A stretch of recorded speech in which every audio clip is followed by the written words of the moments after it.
Hello, it's me again. This is another talk about various websites that you can use to create a class website. This is my music theory website. It has all sorts of links and help information that you can use. It's very similar to Edublogs, or to Weebly. This is Edublogs. So this is it logged in. So what you want to do is click on where it gets your name here. And you can do all sorts of keyboard shortcuts, for just basic editing of things. So this is your user. So let's take a look. You can do My Class here. You can search for a site. You can create a class. You can do a blog. You can do it with moderation, which I would recommend, where you can review them. That way there's no cyberbullying or anything like that going online. You can moderate student blogs. You can do privacies where, if they have the link, and this is good. So you can kind of monitor what they're doing. So let's go back to the dashboard here. Okay, so let's go to My Sites up here.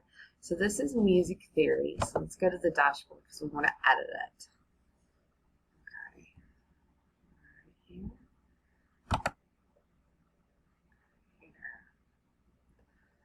So this, you can create a new site if you want. So this is it, Ross Music Class, which was my maiden name.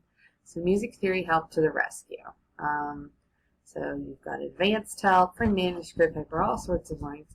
A little bit about me on here. You can welcome. You can do an assignments page on here.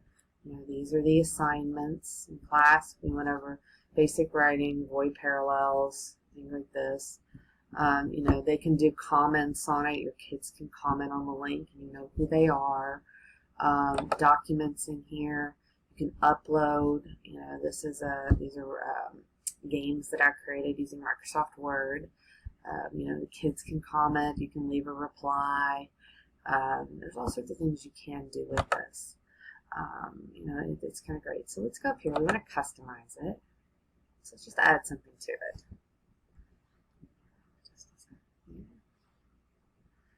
We're customing. Remember, you always want to save your work and publish it. It's not enough to save it. You also have to publish it. Okay?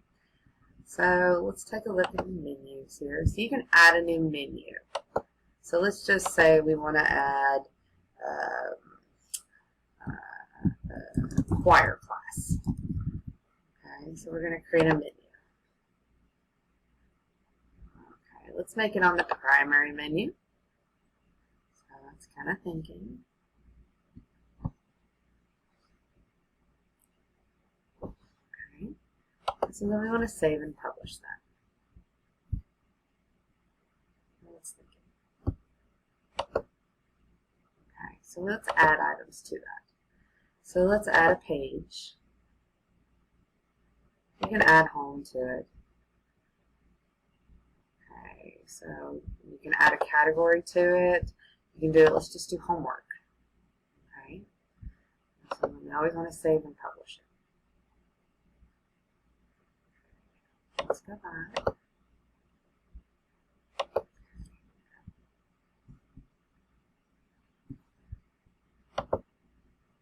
On homework.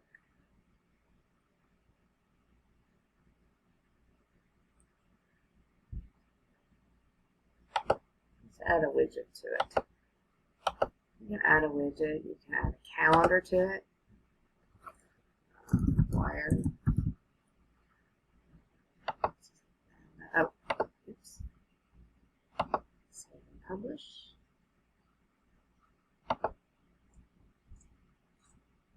And then we have our calendar here. All sorts of things you can add to it. The big difference I see between Weebly and Edublogs, Weebly is a little bit easier to use. I will be the first to admit that. The thing about Edublogs, it's an education website. So this website is meant for educational purposes. So all those bells and whistles, they're going to help you do your job a little bit easier. If you're looking for an interactive website where you want your students to collaborate with you, do things like that, kind of similar to Google Classroom without using Google Classroom, because I know a lot of people are anti-Google out there. this would be the site to do that on. So note, so you can see where I did a post here. You can trash it, you can view it. That's one of the things that I like about this. You know, that's different from Weebly, where you have that on there, but it's not set up as well. That is EduBlogs. Again, it also, excuse me, it is also a free software on there. You can also get plugins for it as well. Let's see what plugins they have available. Accessibility, Batch Create, blog categories, Cloner. You can disable emojis where if you don't want kids adding a bunch of emojicons like, oh, haha, funny, you can do that. Now that is on the pro version. Again, you can upgrade to that if there's a Campus Press version. These are all things that, just like any website that we use as teachers, you can always upgrade. I know, we are allowed that deduction on our taxes, so this might be something that you use for it. I know a teacher that does that. She has a really great class website. It's actually known nationwide.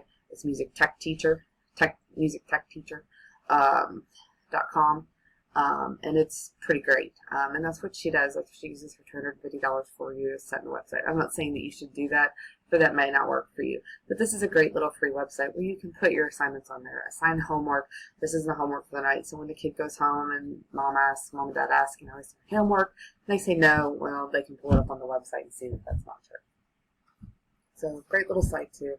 Again, it's a personal preference. All of these are personal preferences for you of what you decide to use. I can't tell you which site to use. That's, again, it's up to you.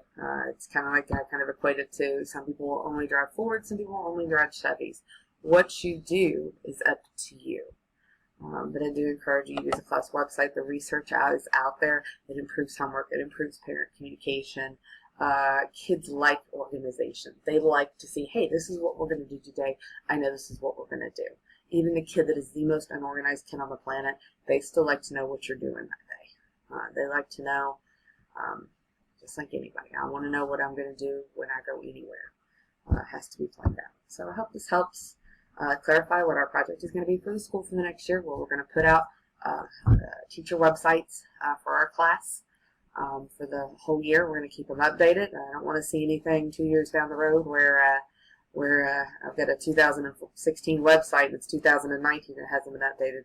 We're going to update these. Now, again, the request up to you is, how do you update that website? Do you update it weekly, daily?